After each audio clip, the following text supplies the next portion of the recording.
hello everybody. Welcome to the City of Escalon Planning Commission meeting of May 9th, 2023. Let's start with a flag salute. Pledge allegiance to the flag of the United States of America and to the republic for which it stands, one nation, under God, indivisible, with liberty and justice for all.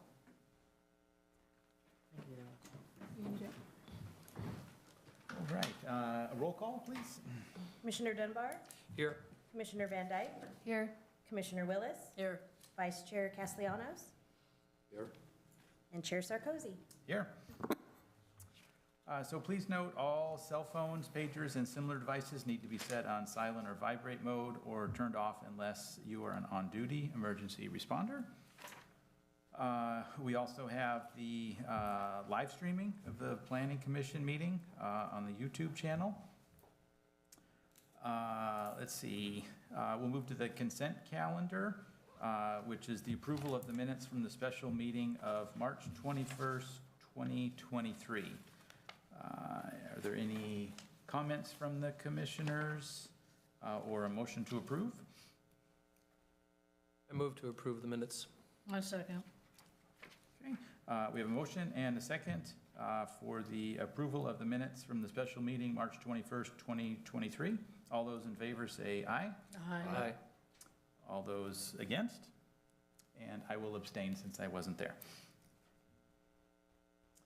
Great, so moving on to item number 2, public hearing for application 23-778, a tentative parcel map, minor subdivision at 1900 McHenry Avenue, Escalon 95320, APN number 227-100-170-000. Is there a staff report? Thank you, Chair. Yes, before you tonight is a tentative parcel map for 1900 McHenry Avenue. This is the shopping center north on McHenry. It's got Marval, Pizza Plus, Rice Bowl. That's the shopping center that we're talking about tonight. That parcel is Zone C2, which is community commercial. This project qualifies for a CEQA Class 15 exemption for minor land divisions.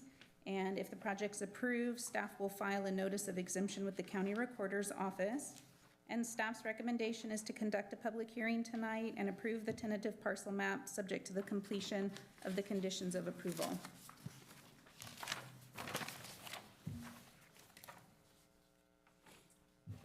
So when a property owner wants to subdivide their property, they go through a tentative and final map process. Tentative parcel maps come to the Planning Commission for approval. This project does meet the municipal code requirements for tentative parcel maps.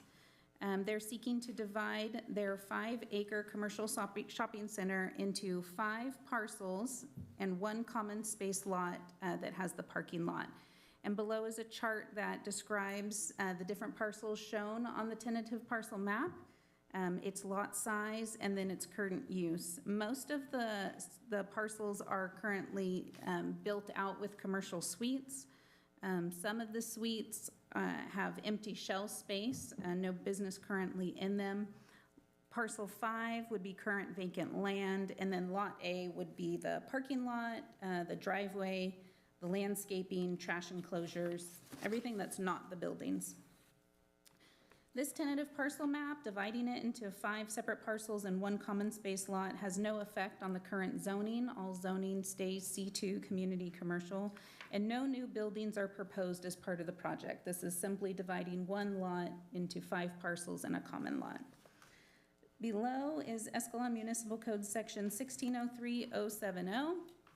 And it has the findings in order to approve the application. Also talks about regional housing needs, which this property is mostly built out commercial already. There's 1 small vacant spot that could possibly be built as a multifamily, but it's so small, the odds are, are not good. So that has been considered as part of the application. So next steps, if the tentative parcel map's approved tonight, The applicant will have 24 months to submit a final map to the city. The city engineer reviews the final map, comparing it to the conditions of approval, making sure that everything is completed before that map gets submitted to the county for recordation. Fiscal impact, there's no foreseeable negative fiscal impact to the city if the application's approved. And city staff has reviewed the tentative parcel map and found it in conformance with all findings required for the municipal code, zoning code, Subdivision Map Act, and our standards and specifications. And so we are recommending approval of the project. Public outreach, the public hearing notice for this project was mailed on April 19th to all the property owners within 600 feet of the site. We also published that public notice on our city website and on Facebook, and a notice appeared in the Escalon Times on April 19th. We transmitted this project to various outside departments and inside city departments, and any comments that we received are either attached to the staff report or were incorporated in the conditions of approval. Planning Commission's decision tonight begins a 10 business day appeal period, which expires 5 o'clock on May 23rd. And if no appeal is filed, then the applicant can move forward with filing the final map. Procedure tonight, open the public hearing and take any public testimony on the project, close the public hearing, and if you find approvals warranted, find the project CEQA exempt, authorize staff to file the notice of exemption, find that the project meets the findings for the Escalon Municipal Code, and approve the application with conditions of approval as proposed below or as modified by the Planning Commission. And then below are the conditions of approval, most of them coming out of engineering, dealing with mapping, water, sewer, storm drainage, and then we have our standard conditions that go with all projects. If you have any questions, staff is available. We also have the applicant in the audience tonight as well as their engineer. Great, thank you very much. So any questions from the commissioners to staff to start with before we open the public hearing? Under proposed conditions of approval, mapping, number 7, a separate ingress-egress easement for Oak Valley Community Bank, where? Yeah, let's look at that.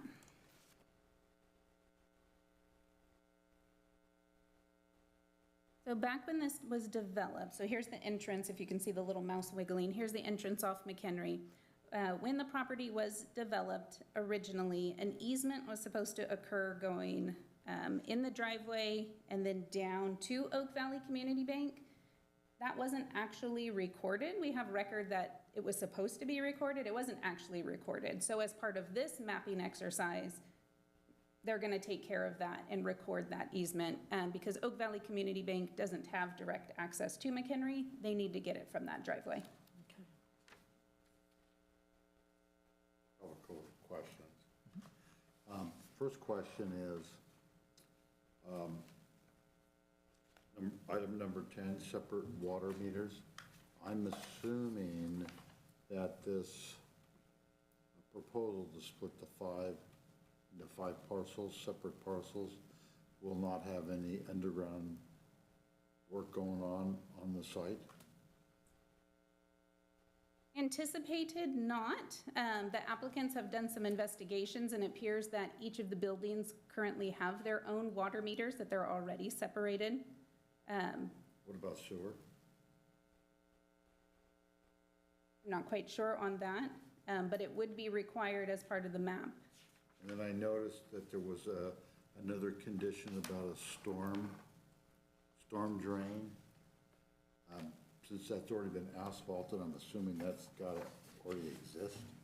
Yes, the storm drain system already exists. The condition of approval, there's a grate level with the ground, and then there's kind of a system that goes down with the pipes.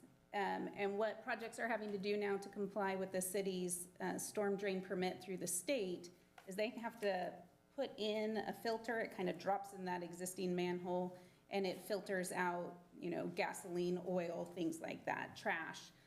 So they'll have to go through the storm drain, the grates that are existing in the site, and put these filters in them. A couple other questions.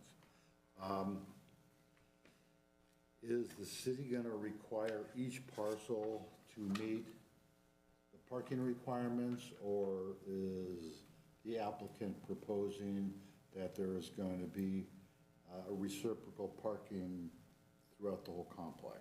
Yeah, each building will be its own parcel, and then the entire parking lot, landscaping, everything that's not a building is gonna be one common space area. So all of the buildings will share all the parking, like they do now, share all of the parking, share the landscape, the responsibility for everything.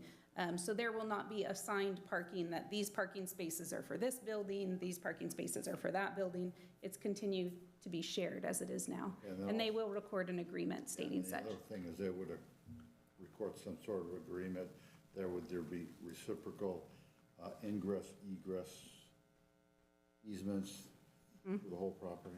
Yeah, we have, our engineer has that as condition 6, agreements, so they're gonna have joint maintenance, landscape, lighting, walls, grease interceptors, loading docks, ramps, trash enclosures, signage, ingress, egress, utility easements.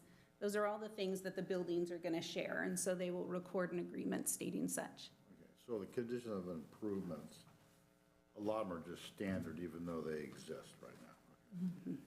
No other questions?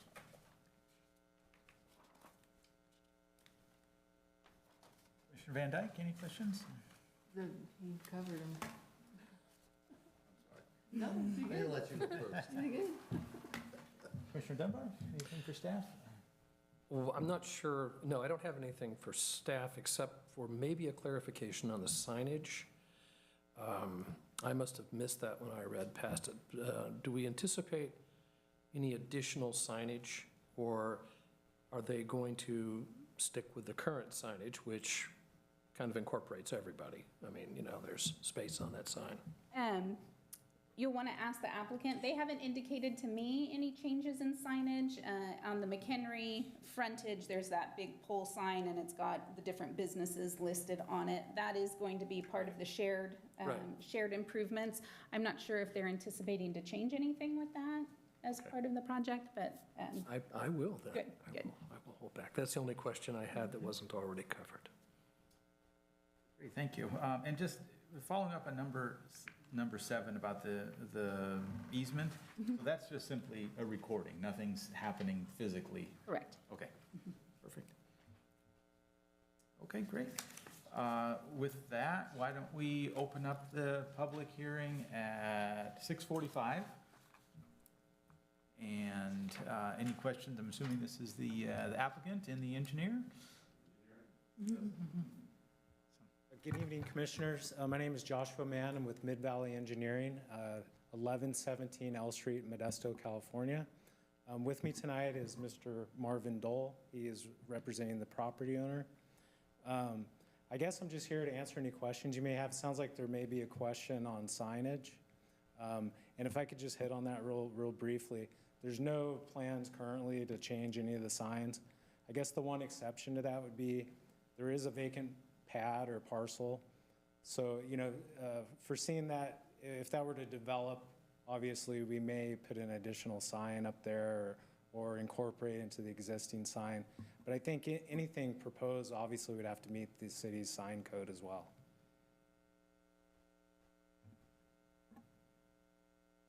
Well, I'll jump in with kind of maybe the elephant in the room. Why? Why are you proposing to do this? So what it does, and I could have Mr. Dole kind of hit on this as well if you'd like, but generally the reason why people would do a parcel map such as this in a shopping center is it provides flexibility in terms of financing. You're able to do improvements on certain parcels, and it just creates a flexibility for the ownership. There is also the ability, say you have a big national retailer, someone like that, they could have the potential to buy the parcel also, or buy the building. For example, like Marvell, if they wanted to own the the supermarket building, they would have the ability to own it outright.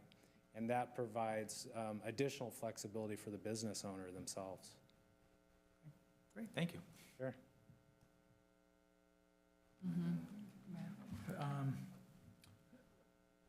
Any questions for the applicant? No, I think and kind of what the plan is. I have a comment only because I like looking at maps and stuff like Sure. that. Smile Shine, I don't think it's been in business for how long? Here's, Yeah, several years. That was Dr. Graywall, I believe. That was her location. And so I'm not sure where you got your map, but it's not there. And it's I'm not sure what you're referring to. I think that's on apologize. Google. it's the Google thing, Oh, the yeah. picture. it's very outdated. Yeah, it says Smile Shine Family Dental, and it's got it in the middle of Marval. Yeah, so, Where it wasn't. so if I could kind of explain that graphic, so. Sure. This graphic mainly was to show the existing site conditions, the photos we took at the site. The aerial photo of the shopping center is actually just a screenshot off of Google. Yeah. So I think that those labels come from Google, and I'm not sure how you would necessarily get them updated or removed, but that is. There's a lot of stuff in town on Google that's outdated. Most of Westwood, they haven't even put the new housing in yet. Yeah. So you go down on the ground and it's all dirt, vacant lot. It's just one of those things I noted that maybe as a proud Escalonian, it's like, wait a minute. That's a good catch, yeah.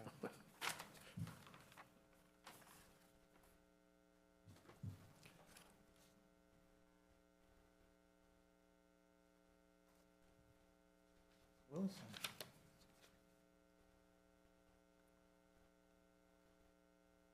Just clarification, there are 5 parcels, and if I read things correctly, a tentative parcel map is required for 4 or fewer. So why for 5 are we going with this, this route? And Diana, feel free to jump in here, but so the Subdivision Map Act, you are correct, is typically 4 parcels or more, requires what's called a tentative map. Parcel maps have to be 4 or fewer. But there is kind of an exemption in the Map Act that allows a map like this to be processed under a parcel map if it meets certain conditions. In this particular case, the conditions have to be that the ultimate road improvements are already in and that the site is somewhat completely developed. I believe that section of the MAP Act is section 66426C that allows for that exemption. I guess to think about it in like simple terms, someone would say that there's nothing to be gained by doing a full tentative map, because tentative maps usually deal with road dedication, certain off-site improvements. In this case, there is no road dedication or improvements that are associated with the map.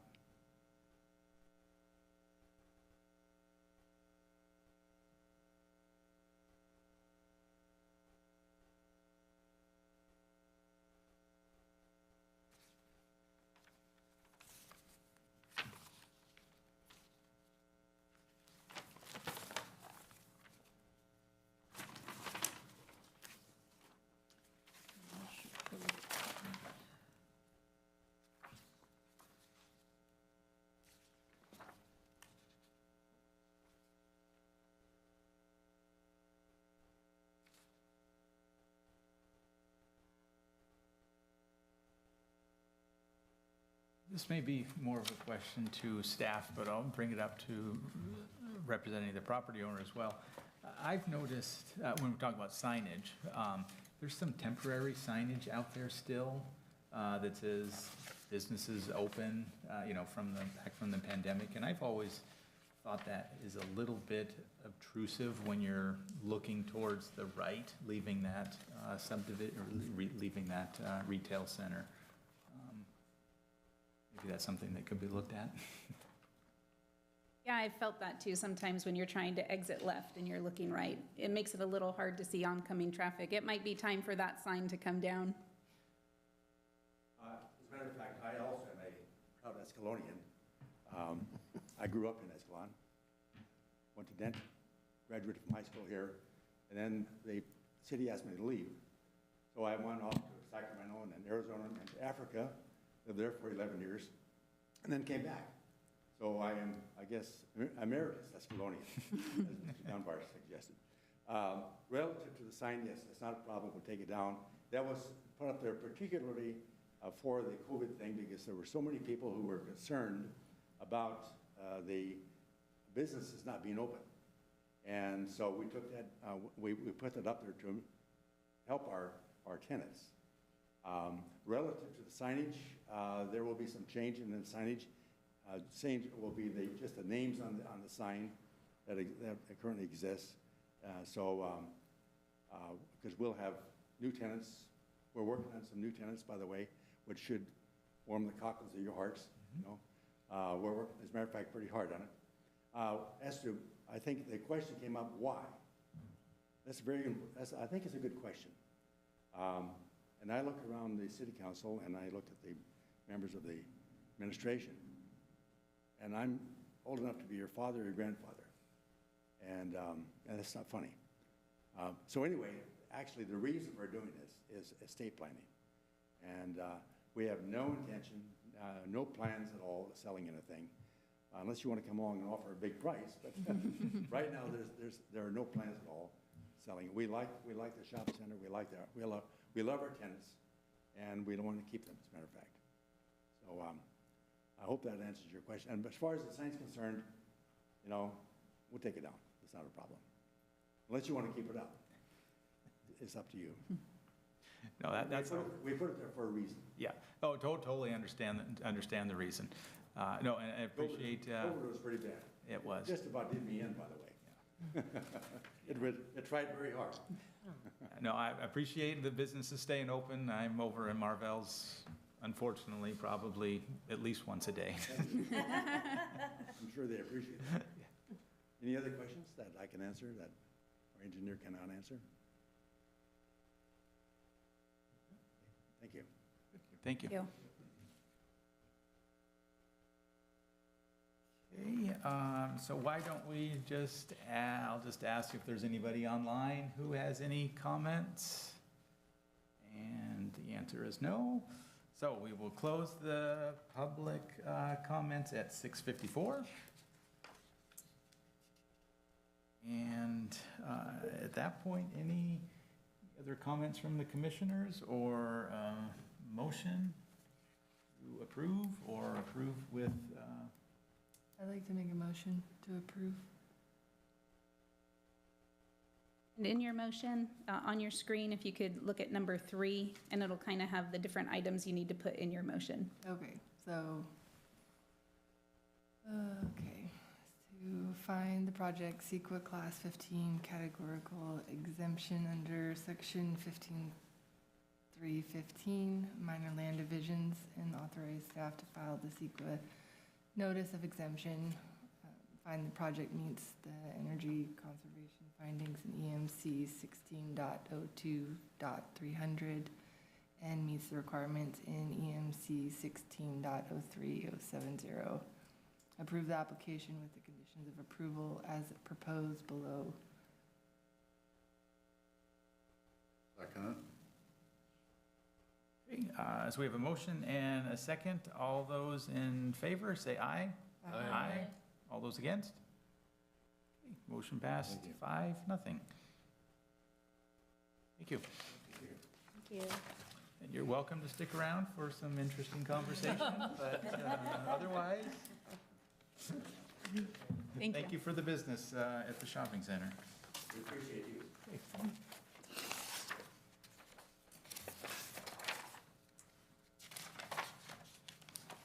Okay, we will move on to administrative matters. We have none. I just give an update in case. Do you want to wait may for not- staff communication? Oh, I could do that too. Okay. Never mind. Okay. Matters presented from the audience, as there's none, we will again ask online, and there's none. So then we will move on to staff communications. So most of you may know, but just in case, McDonald's had their appeal before the city council at the last meeting, and that ruling for planning commission was overturned. So the project was approved, minus the condition for the hours of operation. So they will be moving forward. They're estimating about 4 to 5 months to completion. So we'll be going up pretty fast. What are the new hours? Yeah, what's the hours? They were not given hours. They asked for the flexibility to be able to establish their own hours. And when asked if they would be operating 24 hours, they said they like having that option, but that they most likely would not be. But they wanted to have the flexibility to be able to determine it depending on activity and staffing, so. And so that moved forward. And then we get a lot of questions regarding Orlando's market. They're moving forward. They're waiting on environmental approvals for their gas station that's going in. They'll also, as some of you may be aware, coming back to the Planning Commission regarding a variance amendment. As you recall, they came to the council back in 2021 for a variance on their parking. And at the same time, had a condition of approval added where they needed to work with the neighboring property to determine, fencing improvements and/or modifications to be worked out and agreed upon. And so he'll be back here at the next meeting, asking for Property an on amendment on Elizabeth that. or the property on 120 120. 120, so that Ivy Lane. place or whatever? So that'll be coming to the next meeting. Senior housing? Question on the fencing. Is the residential property, that I'm assuming zoned commercial? It is. So Orlando does not have to put up a concrete fence if they don't want to, is that correct? Municipal code states that fencing is not required between commercial properties. So it's based upon zoning in which both properties are zoned commercial. So the neighboring residential properties are non-conforming use. And then we have a senior housing, we have 2 workshops scheduled for Monday regarding senior housing. As you may know, we have a company called CCH, which was interested in they submitted a proposal to the city regarding senior housing. In the past, you may know that we put out a request for proposals twice, and weren't unable to get anybody to respond to it. However, we kept reaching out to companies and word of mouth. They ended up reaching out to us and had specified that they were unable to meet all of the requirements. And at that point, I just said, put a proposal together, bring it, and we'll see where we can go. So they actually provided a presentation, I want to say maybe a month ago, 4 or 5 meetings ago, to the city council. It was well received. There are a lot of questions. We're very, very early in the stages. And so the next step was to basically have some community engagement in the form of workshops. So we'll have one at 2 o'clock on Monday here in this room, and then another one at 6 prior to the council meeting. And that's to get input, get some feedback, explain processes. But it is very, very early in the stages. So the proposal that the council had originally put out had offered land over by the Hogan Park. We own about 18 acres out there. They also offered incentives. We have in lieu fees that we've collected over the years that we could put towards costs of the project. So this is just, at this point, getting community input and involvement. And then, of course, there'll be a process behind that where at some point, if the city wants to move forward with that project, the council basically figuring out how much land they're needing or wanting to give and/or how we would work out impact fees and costs associated with the project. So I just wanted to let you know, it's most likely not going to be the first set of workshops, since it's a project that, because the city's involved and could potentially provide incentives for the project and provide the land, that we're going to have a little bit more control over the project if those things are desired in the future for that project. So. Has this workshop been advertised anywhere? Yes, we put a flyer up on Facebook, and then we have, we've been talking about it at the last few council meetings, and then also our representative with the community, the County for Aging, and Shaddix, has been in contact with many of the seniors from both the Almond Grove and the Senior Fun Bunch group. So a lot of the seniors are well aware that the workshop's coming, and I'm pretty sure we're gonna have a big group. We'll Coming email to the you the meeting. flyer. And we can Feel- send you the flyer Feel free as to well. share it with anyone you Sure. think might be interested. Because I mentioned it, because I have not read it in the Escalon Times. It didn't make it into the newspaper, no, yeah. And I believe they're printing up flyers and handing them out at some of those locations as well. And that's why we offer the two, one during the day, in case there's seniors that can't come out in the evening, and then the one more towards the evening, so that council can participate if interested, and then anybody who's working can still attend. And that's this coming Monday? Correct, yes, the 15th. 2 o'clock and then 6 o'clock. And if it runs into the council meeting, we'll just end up starting the council meeting a little bit later. Mentioned McDonald's, 4 to 5 months for plan approval or having the building up? Playground? I think they said once they get the permit, it's 4 to 5 months to complete construction. They need to talk to, there needs to talk to them. Yeah, I'm thinking they're gonna wanna have it, at least the exterior wrapped up before the winter.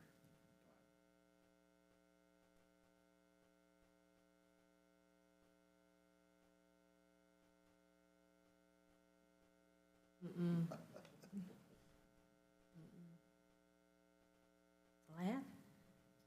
I was just going to say that we are planning to have the June 13th meeting, in which we'll have the Orlando's variance amendment on it. So June 13th, 6:30.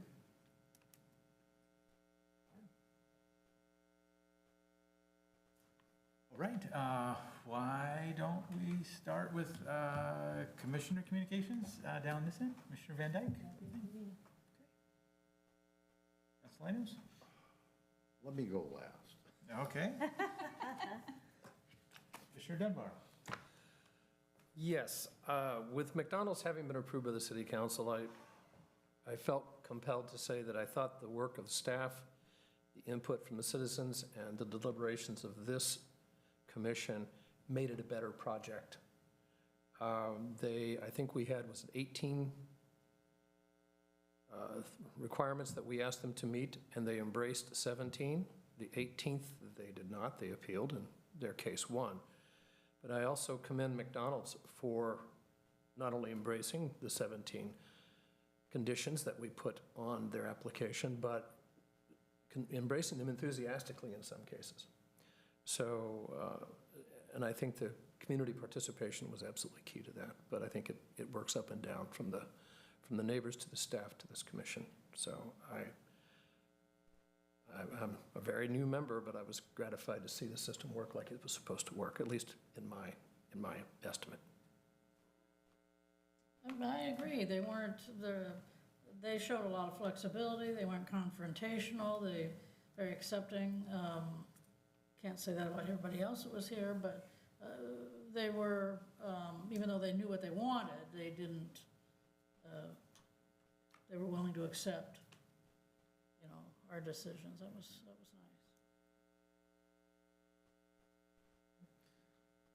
I guess for me, just a shout out to the farmer's market. See lots of signs up for that. Encourage people to show up for that. Any update on the Main Street Park project?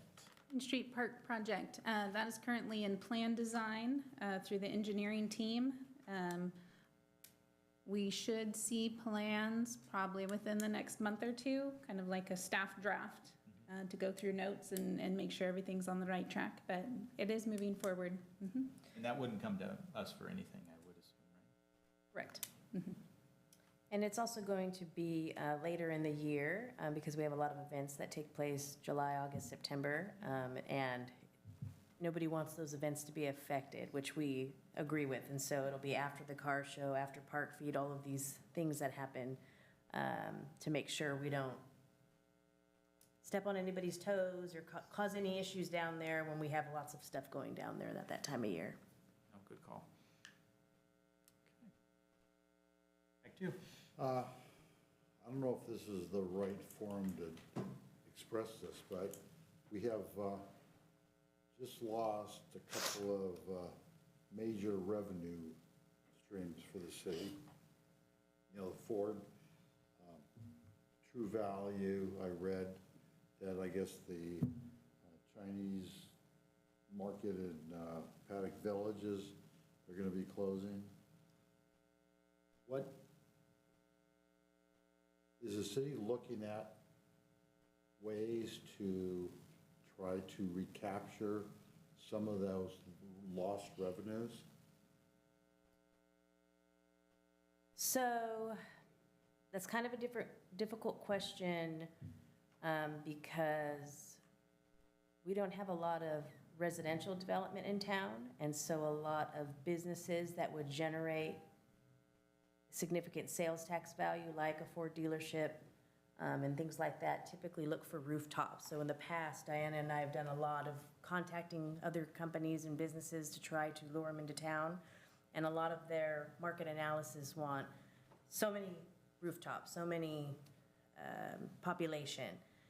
Those are typically the two main items that big corporations are looking for that generate that type of sales tax. Things that we have done is we've reached out to the owners of the Ford dealership, asked them if there's any way we can help them, because the owners of that business, they sold it back to Ford, or Ford bought back the franchise, and they still own the property. So obviously, at some point, they're gonna be interested in leasing it or renting it out to someone, and so we've made ourselves available to them to help expedite anything in any way we can, or assist them in looking for tenants of any sorts. We've kept our ears to the ground in terms of trying to locate other businesses and reach out to other places, but a lot of places are pretty much established or aren't looking to expand. We've been trying to reach, it's gonna be very difficult to replace a car dealership. It's gonna be almost impossible unless it's another car dealership. At least some Yeah. other sort of revenue. And Yeah, and so we have been doing that. I've reached out to a couple other, we've got some car washes we've reached out to in the past, restaurants, we've reached out to additional grocery stores, things like that, but we haven't gotten any bites yet. Well, And I know some of our council members are doing the same as well. well, you know, most of us were sitting here listening to McDonald's talking about, we looked on Highway 120 and there was no available sites. That is the place that we should be focusing on expanding, developing. You go down and you look at Oakdale, that doesn't have a Highway 99 or a 5.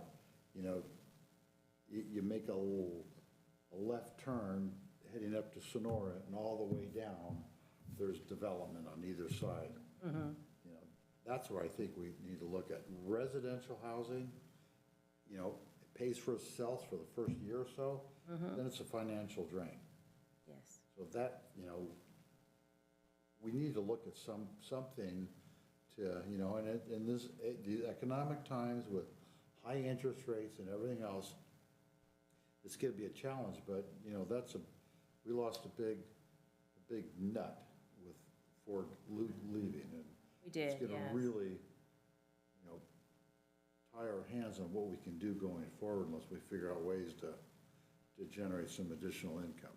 Maybe this is a conversation I need to have in front of the city council. So they were also looking at Liberty Business Park, that area north of the tracks.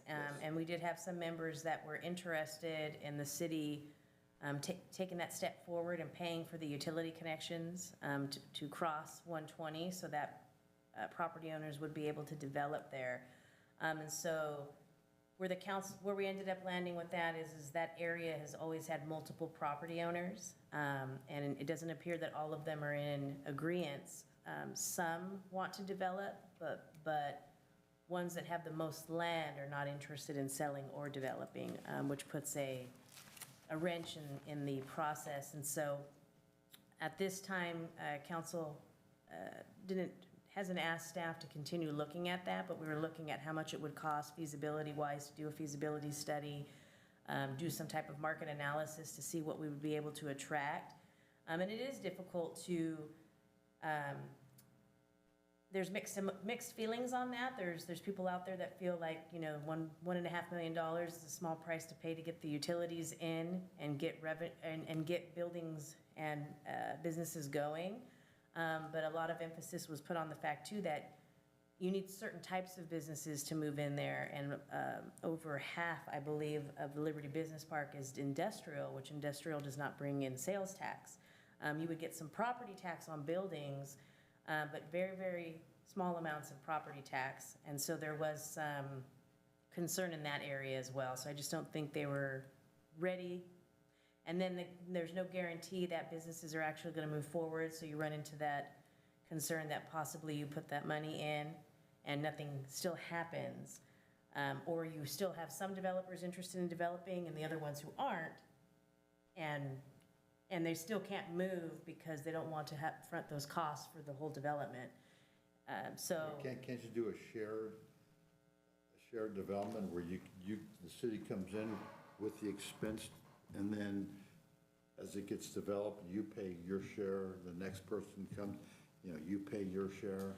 yes, I mean, and that's what they talked about doing, but we had multiple property owners in that location that weren't interested in developing, and so they wouldn't have paid their share, or weren't interested in paying back that portion if they weren't gonna sell. No, they're not gonna pay. I'm talking about if somebody buys the site and says, okay, I wanna build a McDonald's and a gas station, or an AM, PM on that corner. You know, okay, well, then you're gonna pay, you know, that share of how much it's gonna cost. The other thing is, what about an enterprise zone in that area? I mean, we didn't actually get far into enterprise zones. I think that some of them were talking about doing bonds, that some of them were talking about establishing districts, those type of things. But a lot of those things still require property owner approval and or, you know, if you do create a district to pay for costs and such, all the property owners would typically have to agree to it and be open to it. And I don't think they have that there yet. I don't think it's dead. I really don't, because there are a population of people in town that think that that's the best moving forward. Well, that's So it's probably going to be continuing to come up. that's the golden egg is 120. We gotta figure out a way to develop 120, so McDonald's doesn't go, well, let's go down McHenry instead of 120.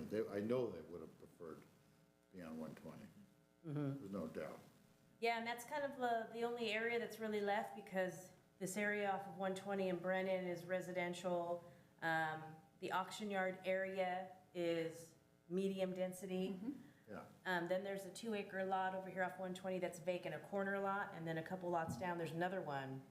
The corner lot on Elizabeth and 120 was purchased, and they haven't moved forward with anything. And then one, I believe it's the Schultz lot, is in probate. And so it's gonna take a few years until that one's even able to move forward with anything. And so those are really the lots that are left. That's Schultz and DeBonnie? Is that the one across? from- Bonnie sold their lot to somebody else. Okay, because that property has a whole bunch of easements running. I remember you saying that, yeah. And so maybe that's the hiccup they ran into, I'm not sure. So yeah, it is kind of limited in that aspect. There's a vacant lot over, as you recall, off of Lillian as well, the old Bozio lot. And that one has a 35-foot wide easement right down the middle of it for SSJID, and so that one's been a struggle as well. Yeah. Trying to create something on there that fits on the lot properly. So it's been really, really close to selling a few times, and then it just falls, so. That was my only comment. Can I make an observation on his comment? Has anybody noticed how popular the little wine bar is over there? Yes. I mean, I know it's kind of like a substitute bar, it seems like, on Friday and Saturday nights. But it's nice, it's trendy, it seems very convivial and congenial. You know, there's a lot of wineries around here. There are. And actually, we were getting a lot of interest from those types of uses, and our code had no guidance or regulation on them at all. And so we went back probably 3 or 4 years ago and opened up the code to allow for those type of businesses, because we were getting a lot of breweries calling. But that one is the only one thus far that made it through. We had another one that was looking to locate in Ripon. And then they came here, and then I think they just fell off, because I don't think they opened Ripon or here. It just seems if people who own wineries could see how popular that place is and the amount of business it's getting. And yes, I know they're hometown folks. My son went to school with one of them or something, so he's, he likes the place. But if people could see how popular it is and see the need, maybe we can become that 120 destination with 6 different wine bars in one location, so you can take a break from your way back from Yosemite, and hopefully not the driver, obviously. Give them cheese with it, good French bread. Cheese, crackers, and water, there we go. And good chocolates, and we'll be set. Yes, goes well. We got it. Want to go into business? Sure, I didn't know you had that much capital. All right, so with that, if nothing else, we'll close the meeting at 7:18.